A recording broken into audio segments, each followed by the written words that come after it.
95 news ప్రతిక్షణం ప్రజాక్షేమం కోసం బులెటిన్ల ముందుగా హెడ్లైన్స్ చూద్దాం.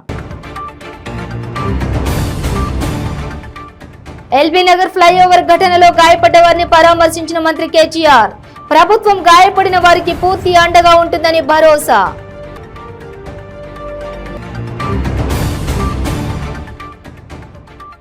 మహబూబ్ నగర్ జిల్లాలోని ఎస్వీఎస్ మెడికల్ కాలేజీలో ఈడీ సోదాలు. మెడికల్ సీట్లలో హవాలా సొమ్ము చేతులు మారాయని ఆరోపణలు రావడంతో సోదాలు.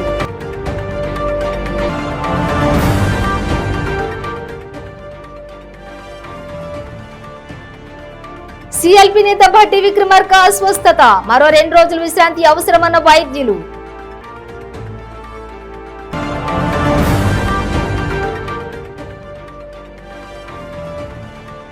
కడప జిల్లా ఎర్రగుంట్ల పోలీస్ స్టేషన్లో ఏసీబీ సోదాలు. సీఐ మంజునాథ్ రెడ్డిని అదుపులోకి తీసుకున్న అధికారులు. డీటెయిల్స్ చూస్తే హైదరాబాద్ నగరంలో ఎల్బీ నగర్ వద్ద నిర్మాణంలో ఉన్న ఫ్లైఓవర్ వద్ద జరిగిన ప్రమాదంలో గాయపడిన వారిని పురపాలక శాఖ మంత్రి కె తారక రామారావు సికింద్రాబాద్ లోని కిమ్స్ ఆసుపత్రిలో పరామర్శించారు. చికిత్స పొందుతున్న వారిని పరామర్శించి వారి యోగక్షేమాలు తెలుసుకున్నారు. ప్రమాదం జరిగిన తీరును మంత్రి కేటీఆర్ అడిగి తెలుసుకున్నారు. ప్రభుత్వం గాయపడిన వారిని పూర్తి అండగా ఉంటుందని, చికిత్సకు అవసరమైన అన్ని ఏర్పాట్లను చేస్తుందని, ఈ విషయంలో ఎలాంటి ఆందోళన చెందవద్దని మంత్రి కేటీఆర్ వారికి భరోసా ఇచ్చారు. జరిగిన ఘటన దురదృష్టకరమన్న కేటీఆర్ ఈ ప్రమాదం పట్ల పురపాలక శాఖ పూర్తి స్థాయి విచారణ చేపడుతుందని తెలిపారు. ప్రమాదానికి కారణమైన అంశాలపైన జీహెచ్ఎంసీ ఇంజనీర్ ఇన్ చీఫ్ ఆధ్వర్యంలో 3తో కూడిన కమిటీకి అదనంగా జేఎన్టీయూ యూనివర్సిటీ ఆధ్వర్యంలో విచారణ చేయించి ప్రమాద కారణాలను తెలుసుకుంటామన్నారు. వర్కింగ్ ఏజెన్సీ నిర్లక్ష్యం వలన ప్రమాదం జరిగితే కఠిన చర్యలు సైతం తీసుకుంటామని అన్నారు.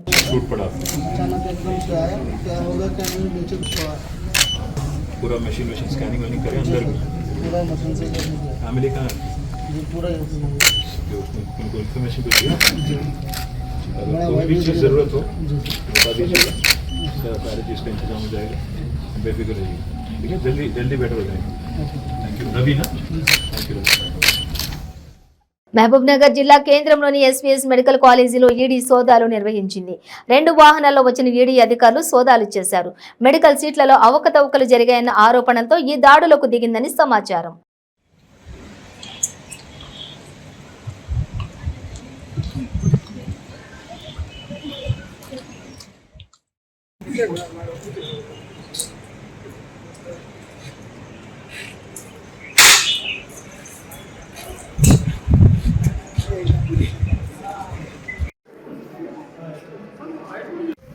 सर हम लोग नहीं आते बस यहाँ तक अंदर आते ही नहीं, उधर जाते नहीं. आप लोग हैं ना सर, माइक हम लोग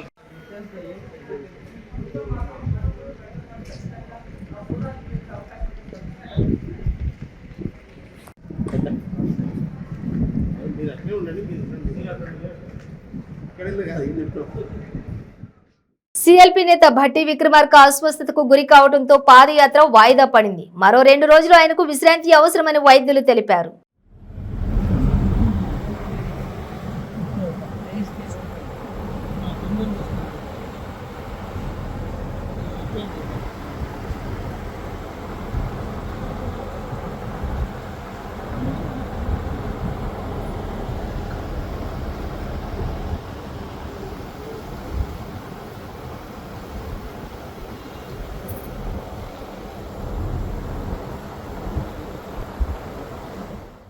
కడప జిల్లా ఎర్రగుంట్ల పోలీస్ స్టేషన్లో ఏసీబీ సోదాలు చేసింది. లంచం వ్యవహారంలో ఫిర్యాదు మేరకు సీఐ మంజునాథ్ రెడ్డిని ఏసీబీ అధికారులు అదుపులోకి తీసుకున్నారు.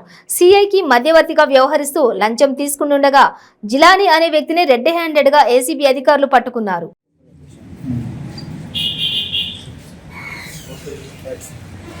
ఎర్రగుంట్ల గ్రామస్తుడైన గరిస గంగాధర్ రెడ్డి 2018 సంవత్సరంలో 10 టైర్ లారీ నోట్ని కొనుక్కున్నాడు. అతను 2018 సంవత్సరం నుండి బాడీ తీసుకున్నాడు. సుమారు 2 సంవత్సరాల క్రితం నుండి నాపరాల యొక్క తీసుకొని పొద్దుటూరు ఏరియాలో ఇటుకబట్టీలు వాళ్ళకి అమ్ముతున్నాడు. దానికోసమని సిఐ గారు నెలకి 15,000 రూపాయల లెక్క మంత్లీ మామూలు కింద కేసులు లేకుండా చేస్తామని చెప్పినట్టు ఎర్రగొండ సిఐ చెప్పినట్టు కొంతకాలం అతను డబ్బులు కూడా సిఐ గారికి గట్రా ఇచ్చాడు. ఈ మధ్యకాలంలో 15,100 నుండి 3,000 రూపాయలు ఇమ్మనంటే అంత మేము ఇచ్చుకోలేమని చెప్పాడు. తర్వాత ఒక్కొక్క ట్రిప్కి 1,000 రూపాయల లెక్క ఒక్కొక్క లోడ్కి 1000 రూపాయలు లెక్క ఇమ్మన్నారు. ఇమ్మంటే మేము ఇచ్చుకోలేమంటే సుమారు 1 నెల 15 రోజులు తన లారీని ఏ పని చేయకన్నా నాపరాల యొక్క మట్టిని ట్రాన్స్పోర్ట్ చేయకన్నా ఉంచేసుకున్నాడు. అలాగా ఇంటి దగ్గరే ఉంచుకున్నాడు. దానిలో భాగంగా ఈ మధ్య 700 రూపాయలకి ఒప్పందం కుదిరింది. సుమారు ఒక నెల రోజులు పాటు నెల 15 రోజుల పాటు ఒక్కొక్క లోడ్కి 700 రూపాయల లెక్క ఇచ్చుకోవడానికి ఒప్పందం కుదిరి 18,000 రూపాయలు జిలానీకి ఇమ్మని సిఐ గారు చెప్పారు. జిలానీ అతనికి ఇమ్మని చెప్పారు. 18,000 రూపాయలు మొన్న 10వ తేదీన 18,000 రూపాయలు ఇచ్చారు. ఇతను మన గంగాధర్ రెడ్డి ఇచ్చారు. తగ్గిన 8,600 రూపాయలు కూడా జిలానీకి ఇమ్మన్నారు సిఐ గారు చెప్పమంటే. ఈరోజు ఆ 8,600 రూపాయలు పట్టుకొని అతనికి ఇస్తుండగా ఏసీబీ తరఫు వారు పట్టుకోవడం జరిగింది. దీనిలో భాగంగా జిలానీని రెడ్ హ్యాండెడ్ పట్టుకోవడం జరిగింది. సిఐ గారిని కూడా అదుపులో తీసుకోవడం జరిగింది. దీనిలో ఇప్పుడు విచారణ కొనసాగుతుంది. మీ అధికారుల పేరు సార్, ఎవరు మీ ఆధ్వర్యంలో ఎవరు పేరు కడప ఇన్స్పెక్టర్స్, నేను additional SP Tirupati and Kadapa సిబ్బంది, ఏసీపీ సిబ్బంది. ఆంధ్రప్రదేశ్ రాష్ట్రంలో వైసీపీ అధికారంలోకి వచ్చిన తర్వాత 2019 నుంచి 2021 మధ్య సుమారుగా 29,278 మంది అమ్మాయిలు కనబడడం లేదని జనసేన పార్టీ రాష్ట్ర నాయకులు మైఫోర్స్ మహేష్ ఆరోపించారు. మదనపల్లె జనసేన పార్టీ కార్యాలయంలో ఆయన విలేకరుల సమావేశాన్ని నిర్వహించారు. ఈ సందర్భంగా ఆయన మాట్లాడుతూ ఇంతమంది మహిళలు కనబడకపోయినా రాష్ట్ర ప్రభుత్వం ఎటువంటి చర్యలు తీసుకోలేదని విమర్శించారు. వైసీపీ ఎమ్మెల్యేలు ప్రజల్లోకి వెళ్లిన సందర్భంలో ప్రజలేమైనా ప్రశ్నిస్తే వారిపై భౌతిక దాడులు, ప్రభుత్వ దాడులు చేయటం ప్రజాస్వామ్య వ్యతిరేకమని అన్నారు. ఈ ప్రజాకంటక ప్రభుత్వాన్ని తుదముట్టించి ప్రజాప్రభుత్వాన్ని ఒక పవన్ కళ్యాణ్ మాత్రమే ఏర్పాటు చేయగలరని పేర్కొన్నారు. జూన్ 14వ తేదీ నుంచి అన్నవరం సత్యనారాయణ స్వామి ఆశీస్సులతో విజయయాత్ర వారాహి విజయయాత్ర ప్రారంభించడం జరిగింది. పవన్ కళ్యాణ్ గారు ఎంతో విజయవంతంగా సభల్లో పాల్గొంటూ ఉన్నారు. ప్రజలు కూడా చాలా మద్దతుగా నిలుస్తున్నారు. ఎంతో అభిమానంతో ప్రజలందరూ కూడా నీరాజనం పలుకుతున్నారు. ప్రజలు చాలా వైసీపీ పార్టీ చాలా వ్యతిరేకత ఉంది. పవన్ కళ్యాణ్ గారు వస్తే మాకు న్యాయం చేస్తారని చాలా మద్దతుగా గుండెలుంటే అభిమానంతో వస్తున్నారు ప్రజలందరూ కూడా. మిగతా పార్టీలకైతే ఏ బిర్యానీ ప్యాకెట్లో మందు ఇస్తే తప్ప రారేమో, కానీ పవన్ కళ్యాణ్ గారు సభ పెడితే ఎంతో అభిమానంగా వస్తారు జనాలు. దీన్ని కూడా ఓర్వలేక ఈ మంత్రి పేరు నాని కానీ వీళ్ళు అంబటి రాంబాబు కానీ వీళ్ళు మాట్లాడుతున్నారు. ఇంతకుముందు కూడా అమర్నాథ్ కూడా మాట్లాడారు. అసెంబ్లీకి వెళ్ళాలంటే మేము పాస్ ఇస్తాం, మళ్ళీ చూసి రమ్మని అడుగుతున్నారు. వీళ్ళందరికీ చెప్పేది అంటే ప్రజలు ఒక 6 నెలల్లోనే మీకందరికీ కూడా గేట్ పాస్లు ఇచ్చి పంపించే రోజులు దగ్గరలో ఉన్నాయి. కాబట్టి వచ్చేది జనసేన పార్టీ ప్రభుత్వం. మాట్లాడేటప్పుడు పవన్ కళ్యాణ్ గారిని విమర్శించే ముందు నోరు అదుపులో పెట్టుకొని మాట్లాడండి. ఆయన స్థాయి వేరు, ఆ స్థానం వేరు. అలాంటిది అది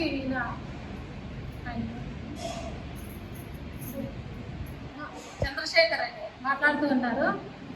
ఆయన మాట్లాడుతూ తప్పుంటే నా మీద పోటీ చేసి గెలువు అని మాట్లాడుతున్నారు. పవన్ కళ్యాణ్ గారు మీ మీద పోటీ చేయాలంటే పవన్ కళ్యాణ్ గారు చేయనవసరం లేదు. ఆయన పెట్టిన నాయకుడు ఎవరైనా సరే మీ మీద గెలుస్తారు. ఎందుకంటే అంత అవినీతిలో కూరుకుపోయినారు మీరు. కాబట్టి ఎవరు నిలబెట్టినా సరే, మా నాయకులు ఎవరైనా సరే మీ మీద ఖచ్చితంగా గెలుస్తారు. పవన్ కళ్యాణ్ గారు మీకు పోటీ చేయాల్సిన అవసరం లేదు. పవన్ కళ్యాణ్తో పోటీ చేసే అంత స్థాయి కాదు మీది. జనసేన పార్టీ ఒక్క సీటు కూడా రాకపోయినా కూడా అధికారంలో లేకుంటేనే ఇంతగా ప్రజల సమస్యలు తెలుసుకుని పవన్ కళ్యాణ్ గారు తను సంపాదించిన డబ్బులతో ప్రజలకు మేలు చేస్తున్నారు. ఒక్కసారి అధికారంలోకి వస్తే ఇంకెంత చేయగలరు ఒకసారి ఆలోచించండి. ప్రజలందరూ కూడా ఒక్కసారి జనసేన పార్టీకి అవకాశం ఇవ్వాలి, పవన్ కళ్యాణ్ గారిని ఆదరించాలని. అలాగే జనసేన నాయకులందరూ కూడా ఇంకా వచ్చే 6 నెలలు ఉంది ఎలక్షన్స్.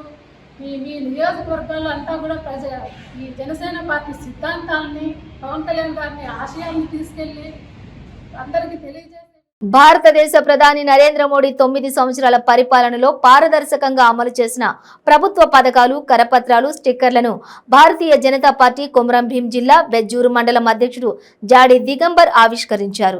ఈ సందర్భంగా ఆయన మాట్లాడుతూ కేంద్ర ప్రభుత్వం 9 ఏళ్ల పాలనలో అమలు చేసిన అభివృద్ధి పథకాలను మండలంలోని గ్రామాల్లో శక్తి కేంద్ర ఇన్ఛార్జీలు, బూత్ అధ్యక్షులు ఇంటింటా తిరుగుతూ స్టిక్కర్లు, కరపత్రాలను అందజేస్తూ ప్రజలకు అవగాహన కల్పించాలన్నారు. బెజ్జూరు మండల కేంద్రంలో ఈ బీజేపీ రాష్ట్రంలో మరి గ్రామాలలో అన్ని గ్రామాల్లో ఈ కార్యక్రమాన్ని ముందుకు తీసుకొచ్చి ఓటర్లను ముందుకు తీసుకుపోవాలని చెప్పేసి ఒక ఆలోచన పెట్టింది బీజేపీ ప్రభుత్వం. కాబట్టి మేమందరం కూడా ఇక్కడ ఈ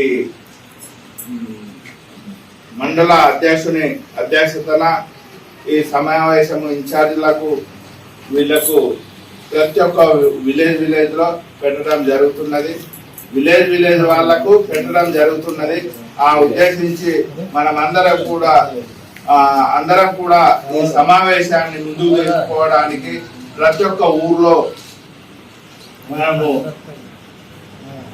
ఈ వచ్చిన ఏమైతే సామాన్లు ఉన్నాయో అది వాటికి ఊర్లో ఇస్తూ ఓటర్లకు ఇస్తూ మనం వాళ్ళనందరినీ కూడా ఉత్తేజపరుస్తూ నడుపుకోవాలని చెప్పేసి మనమందరము ఏకదాటిగా పోవాలని చెప్పేసి ఆశిస్తూ మరి ఈ అవకాశం ఇచ్చిన మీరందరికీ మరి నేను తెలియపరుచుకుంటూ ముగిస్తున్నాను.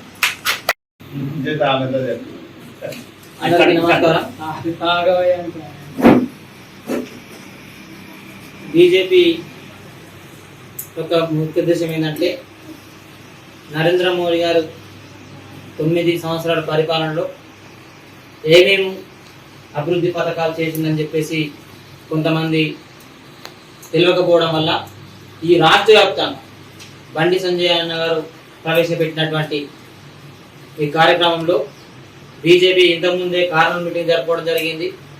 ఈ శక్తి కేంద్రం ఇన్ఛార్జీలు బూత్ అధ్యక్షుల ముఖ్య ఉద్దేశం ఈ మీటింగు ఏంటంటే మనము పల్లెలలో ఏ విధంగా తీసుకుపోవాలి, ఒక పాంప్లెట్ ద్వారానా, ఒక స్టిక్కర్ ద్వారానా, ఒక జెండా ద్వారానా, ఏ ద్వారానైనా పల్లెలలో ఈ యొక్క అభివృద్ధి కార్యక్రమాలు చేరవేయడానికే ఈ యొక్క కార్యక్రమం చేపట్టడం జరిగింది.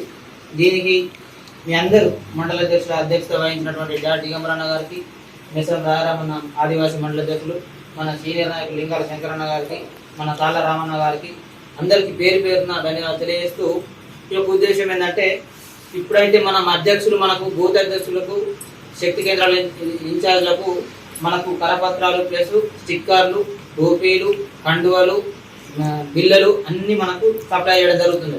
ఈ సప్లై చేసిన తర్వాత మనం ఏం చేయాలంటే శక్తి కేంద్రం ఇన్ఛార్జ్ యొక్క నా బాధ్యత ఏంటంటే నా శక్తి కేంద్రం ఇన్ఛార్జ్లో 3 బూత్ అధ్యక్షులు ఉన్నాయి, 3 బూతులు ఉన్నాయి. బుడగూడెం 1, మర్తిడి 2. ఈ 3 బూతులలో ఈ ఇచ్చిన కరపత్రాలు, ఈ ఇచ్చిన స్టిక్కర్లు, ఈ ఇచ్చిన కండువలు మనం బూత్ అధ్యక్షులకు ఇచ్చి వాళ్ళను డోర్ టు డోర్ 100 స్టిక్కర్లు, 100 ఇళ్లకు ఒక బూత్ అధ్యక్షుడు 100 ఇళ్లకు ఫోటో దిగి స్టిక్కర్ అంటే పెట్టి డోర్కు వారి యొక్క అభివృద్ధి పనులు ఈ బుక్ ద్వారా బుక్లు అన్ని ఉన్నాయి, మళ్ళీ కరపత్రాలు ఉన్నాయి. బులెటిన్ లో షార్ట్ బ్రేక్ తీసుకుందాం. ಕೆಂಪು ರುಬಿ, ಮುತ್ಯಂ ಪೇರ್, పగడం కోరల్, పచ్చ యమరాల్, కనకపుష్య రాగం ఎల్లో సఫైర్, వజ్రం డైమండ్, నీలం బ్లూ సఫైర్, గోమేధికం హెసోనైట్, వైఢూర్యం క్యాట్సైట్. రత్నాల్లో మహత్యం ఏమిటి? రత్నం పెడితే తలరాత మారుద్దా? రత్నం మారితే రంగు పడుద్దా? రత్నం మహత్యం త్వరలో మీ 95 న్యూస్ ఛానల్లో. మీ జాతకం బాగాలేదని ఇబ్బంది పడుతున్నారా? మీరు అనుకున్న పనులు జరగడం లేదా? నిత్యం సమస్యలతో సతమతమవుతున్నారా? మరి ఇంకెందుకు ఆలస్యం? మీకు జాతక రత్నాలపై నమ్మకం ఉంటే మీ జాతకం ప్రకారం జ్యోతిష్యుడు చెప్పిన సర్టిఫైడ్ నవరత్నాల కోసం వెంటనే సంప్రదించవలసిన address SK jewellers, Ramnagar, Hyderabad. Number 9640261234. మీ పెళ్లి రోజు, పుట్టినరోజులు, మరే ఇతర శుభ కార్యక్రమాలకైనా మీ బంధువులకు, శ్రేయోభిలాషులకు శుభాకాంక్షలు చెప్పాలనుకుంటున్నారా?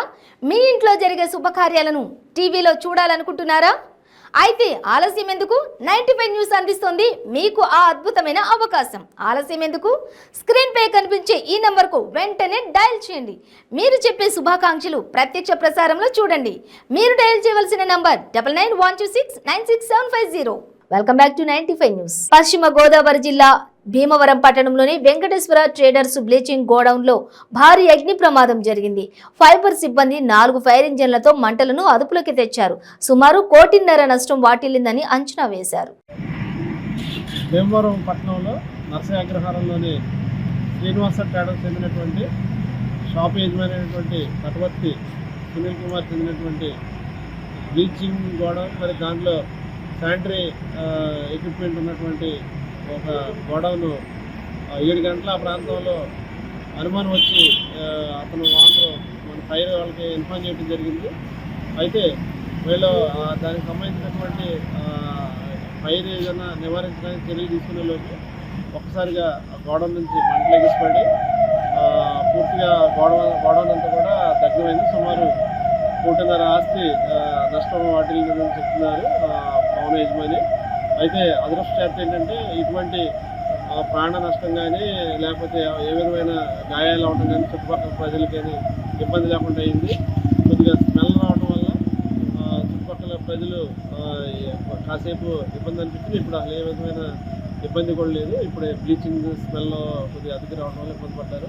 ఇప్పుడైతే ఏది లేదు. మంటలు మొత్తం మీద చాలా వరకు అదుపులోకి వచ్చినాయి. ఇంకొక అరగంటలో మొత్తం మంటలన్నీ కూడా అదుపులోకి వస్తాయి. మరి వెంటనే మనకి ఫైరు, రెవెన్యూ, పోలీసు అందరూ కూడా అప్రమత్తమై చుట్టుపక్కల అందరూ అప్రమత్తం చేయడం జరిగింది. కానీ మంటలు కూడా ఆ బిల్డింగ్ తప్పితే ఇతర చోట కూడా వ్యాపించలేదు. మరి ఫైర్ సిబ్బంది, డిస్ట్రిక్ట్ ఫైర్ ఆఫీసరు వీరందరూ వచ్చి దీన్ని కంట్రోల్ చేశారు. మరి చాలా బాగా వర్క్ చేశారు. రియల్లీగా వాళ్ళు చేసినటువంటి యొక్క పనిని అభినందించాలి. మరి వారి ఫైర్ డిపార్ట్మెంట్ వారికి నా అభినందనలు. అగ్ని ప్రమాద సమాచారం అందుకున్న వెంటనే భీమవరం అగ్నిమాపక కేంద్రం ప్రమాద సమాచారం అందుకుని వెంటనే ఇమీడియట్గా సంఘటనా స్థలానికి చేరుకోవడం జరిగింది. అప్పటికే ఈ బ్లీచింగ్ నుంచి విపరీతమైనటువంటి వేడి పొగలు రావడంతో పైన ఉండేటువంటి రేకులన్నింటినీ కూడా ఓపెన్ చేసి అందులో ఉండేటువంటి వెంటిలేషన్ అనేటువంటి మొదట ఏర్పాటు చేయడం జరిగింది. ఇమీడియట్గా చిన్న వాహనాలను పిలిచి ఉన్నంత వరకు వీలైనంత వరకు కూడా బయట ఉండేటువంటి బ్లీచింగ్ బ్యాగ్స్ అన్నింటినీ కూడా బయటికి తరలించడం జరిగింది. తరలించడం జరిగిన తర్వాత ఆటోమేటిక్గా లోపల ఉండేటువంటి ఇగ్నిషన్కి ఎప్పుడైతే ఇదైందో ఆటోమేటిక్గా ఇమీడియట్గా ఫైర్ అవడం జరిగింది. ఫైర్ అవుతున్నప్పుడే ఇమీడియట్గా మళ్ళీ మనం వాటర్ కూడా ఇవ్వడం జరిగింది. దాన్ని కూల్ చేస్తున్నప్పుడు వెనక ఉండేటువంటి శానిటరీ ఐటమ్స్ ఉండేటువంటి దానికి కూడా ఈ మంటలు వ్యాపించడం జరిగింది. వాటిని కంట్రోల్ చేసి పూర్తిగా అదుపులోకి తీసుకురావడం జరిగింది. భీమవరం, పాలకొల్లు, ఆకివీడు అగ్నిమాపక కేంద్రాలకు సంబంధించినటువంటి వాహనాలు 3 కూడా ఇందులో పనిచేయడం జరిగింది. అన్ని కేంద్రాలకు సంబంధించినటువంటి ఆన్ డ్యూటీ, ఆఫ్ డ్యూటీ సిబ్బంది అందరూ కూడా దీంట్లో అటెండ్ అవ్వడం జరిగింది. రెండోది, ఇక్కడ ఉండేటువంటిది బయటికి ఎక్స్టెన్షన్ కాకుండా చుట్టుపక్కల ఉండేటువంటి ప్రజలందరినీ కూడా అప్రమత్తం చేసి వాళ్ళందరినీ కూడా వాళ్ళ ఇళ్ల నుంచి ఖాళీ చేసి ఈ యొక్క ఏదైతే ఇంటెన్సిటీ వాళ్ళ యొక్క స్మోక్ కానీ ఈ యొక్క బ్లీచింగ్ పౌడర్ యొక్క ఘాటును కానీ తట్టుకునేటట్టు మళ్ళీ ఆ రకమైనటువంటి ఇబ్బంది వాళ్ళకి తలెత్తకుండా వాళ్ళందరినీ కూడా ఖాళీ చేయించడం జరిగింది. ప్రమాదాన్ని పూర్తిగా నివారించడం జరిగింది. విద్య, వైద్య రంగాలకు ముఖ్యమంత్రి జగన్మోహన్ రెడ్డి అధిక ప్రాధాన్యత ఇచ్చి మౌలిక వసతులు ఏర్పాటు చేస్తున్నారని గూడూరు ప్రభుత్వ హాస్పిటల్ నూతన భవన నిర్మాణ పనులు వేగవంతంగా జరుగుతూ ఉన్నాయని ఎమ్మెల్యే వరప్రసాద్ వెల్లడించారు. గూడూరు పట్టణంలోని ప్రభుత్వ ఏరియా హాస్పిటల్ వద్ద నూతనంగా జరుగుతున్న నిర్మాణం పనులను ఎమ్మెల్యే వరప్రసాద్ పరిశీలించారు. కాంట్రాక్టర్కు పలు సూచనలు చేశారు. హాస్పిటల్లో సమస్యలపై వైద్యులతో చర్చించారు.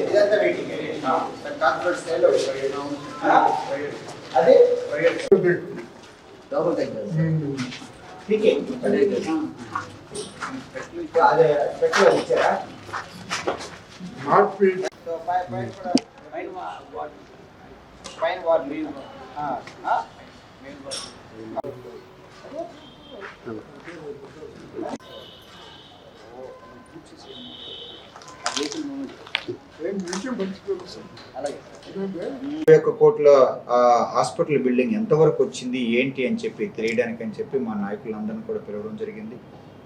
పెద్దలు గోపాల్ రెడ్డి గారు, నేరారెడ్డి గారు, మేము కోరిన తర్వాత జనార్దన్ రెడ్డి గారు డాక్టర్లు బాగా అనుకున్న వారు కనుక వారిని కోరాము. హాస్పిటల్ వైపు సూపరింటెండెంట్ గారు, వారి సిబ్బంది అంతా ఉన్నారు. అలాగే డిపార్ట్మెంట్ వైపు నుంచి ఈఈ గారు, డిఈ గారు, ఏఈ గారు అంతా వాళ్ళు ఉన్నారు. ఆ తర్వాత ఎవరైతే ఏజెన్సీ మెగా ఇంజనీరింగ్ ఉన్న వాళ్ళు కూడా ఇక్కడ ఉండడం జరిగింది. దీని ప్రకారం చూస్తే ఇప్పుడు మొత్తం గ్రౌండ్ ఫ్లోర్ అంతా కూడా కలుపుకుని 41,000 స్క్వేర్ ఫీట్లు కట్టించడం జరుగుతుంది. ఫస్ట్ ఫ్లోర్లో వచ్చి 36,000 స్క్వేర్ ఫీటు, అంటే మొత్తం కలిపి 77,000 స్క్వేర్ ఫీట్ వస్తుంది హాస్పిటల్కి అని చెప్పి నేను తెలియజేస్తున్నాను. దానిలో బెజవాడలో 2 మహిళా జర్నలిస్టులు ఘర్షణకు దిగారు. దీంతో వారిపై యాజమాన్యం చర్యలకు దిగింది.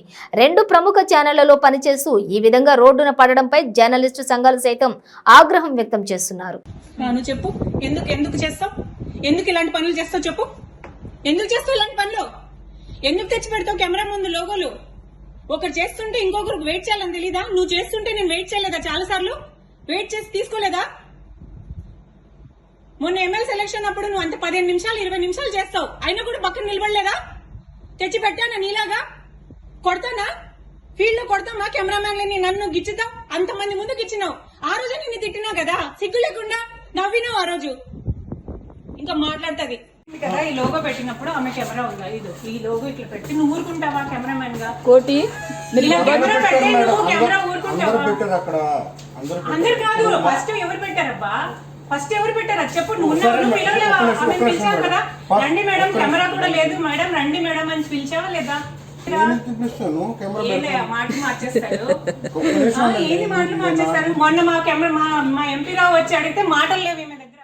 బులెటిన్ ముగించే ముందు హెడ్లైన్స్ మరోసారి. ఎల్బీ నగర్ ఫ్లైఓవర్ ఘటనలో గాయపడ్డ వారిని పరామర్శించిన మంత్రి కేటీఆర్. ప్రభుత్వం గాయపడిన వారికి పూర్తి అండగా ఉంటుందని భరోసా.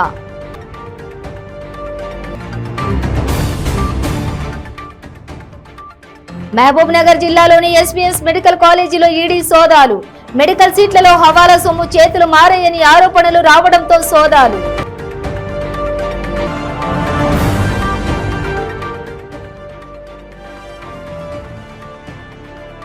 సిఎల్పి నేత భట్టి విక్రమార్క అస్వస్థత, మరో 2 రోజులు విశ్రాంతి అవసరమన్న వైద్యులు.